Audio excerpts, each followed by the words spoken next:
Hey everyone, Paul here, and in this video I want to talk to you about selling options. Now, I've been very interested in kind of long-term investing and just buying stock, riding it out, and I've been aware that options were a thing. I knew that you could buy options, but even though I've actually been interested in investing for about a decade now, I never realized I could be the one to actually sell an option, so not buying it, but be the one selling the option.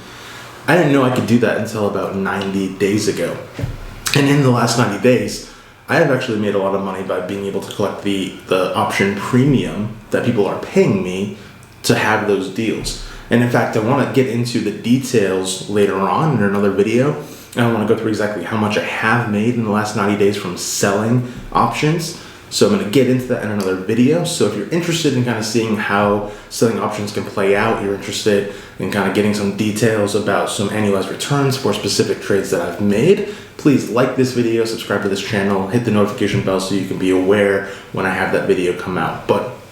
So we talk about selling options, and I'll tell you, one of the biggest things that attracts me to selling an option is that, in my own personal opinion, I feel like it allows you to be more conservative as an investor. And what is selling an option? What does that mean? Well, when you sell an option, you can do it in two different ways. You can, if you don't actually own the stock already and you have enough cash to buy 100 shares, because an options contract, by the way, one options contract is by default 100 shares. If you, let's just say that you are interested in a $10 stock, okay? And if you were going to obviously buy 100 shares of that, it'd be $1,000. But let's say with this $10 stock, you want a little protection on this stock, okay? And what do I mean by that? I mean, like, let's say that you think it's $10, but you're a little concerned it might fall down to $9 in the short term, okay? And so you think about that. You have a couple options.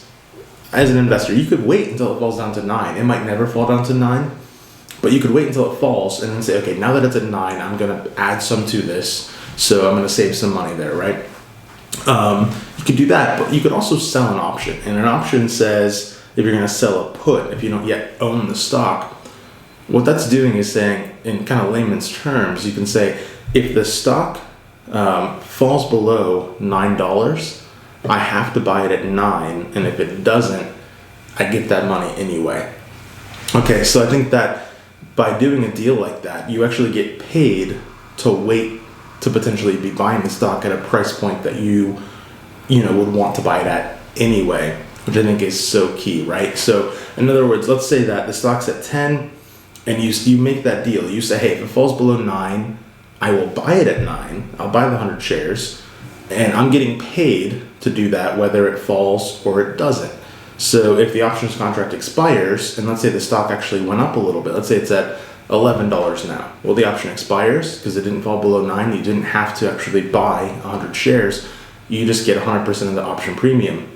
On the flip side, if you actually, let's say the stock falls down to $8.50. Well, now you'd be forced to buy it 100 shares at $9, even though the market value is at $8.50. So you'd be a little underwater, right? But you still have to consider that, like, if you liked it at 9 and you were kind of going to set basically the equivalent of like a limit order, that would have executed at 9 and you wouldn't have got paid to wait, right?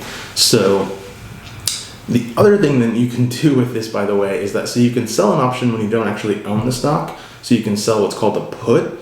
But then if you actually get to the point where you get assigned the stock, so if you're forced to have the options contract execute where you take ownership of the 100 shares or for how many contracts you have, then you get to turn around and you get to sell another options contract for somebody to buy your shares. So this whole process is what's known as the options wheel.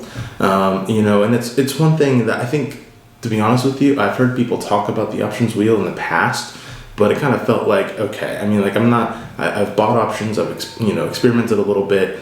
I know that options can be really risky. I don't want to really play that game. So I never was really interested in kind of exploring an options strategy because of that. So I had no idea that this was actually possible because of just the way that I was, perceiving that. And I was like, no, options are risky. Listen, I'm just going to buy the stock. That's just what I do.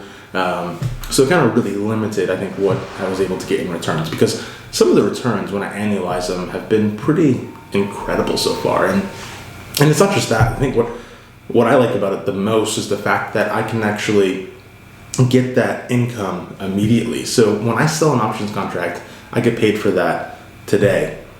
Okay, so and a lot of times with investing, it's like, hey, you put some money out, you're gonna maybe get paid down the line, maybe you will, maybe you won't, right? Like you buy a stock at 10, maybe it's gonna go higher, maybe it doesn't. That payoff is at the end of the line when you own the stock. But when you sell that option, your payoff is immediate. And then, oh, by the way, another interesting thing, if you're going to be selling options, so this is true whether or not you're selling it, if you don't own the stock, selling it a put, like you might be buying the stock, or basically selling a contract that would force you to buy if it fell below a certain price.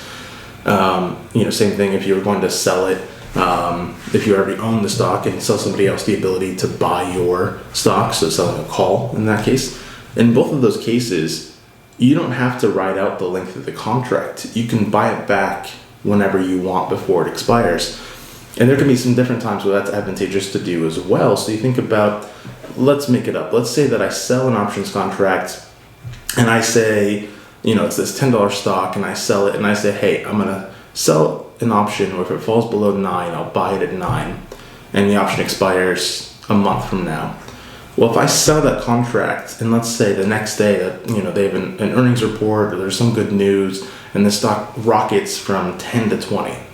Well, now all of a sudden, having a contract that says that I'll have to buy it if it falls below 9, if the stock doubles to 20, the odds of it going from 20 to 9 in a month are pretty small. So all of a sudden, that $100 contract, the market value of that is probably in today's dollars going to be maybe $5 to buy it back, right? So in other words, I would say, okay, if there's still a month to go and I got paid $100 to sell it, but now I can buy it back for $5 and just close the contract, I just made $95 and now I get to re-roll those funds. So lots of exciting things to do with this. To me, like I said, it has completely changed the way that I view investing. It has only been 90 days for me so far. The results have been fantastic, though. I think that it gives me the opportunity to have a bit of a more conservative approach.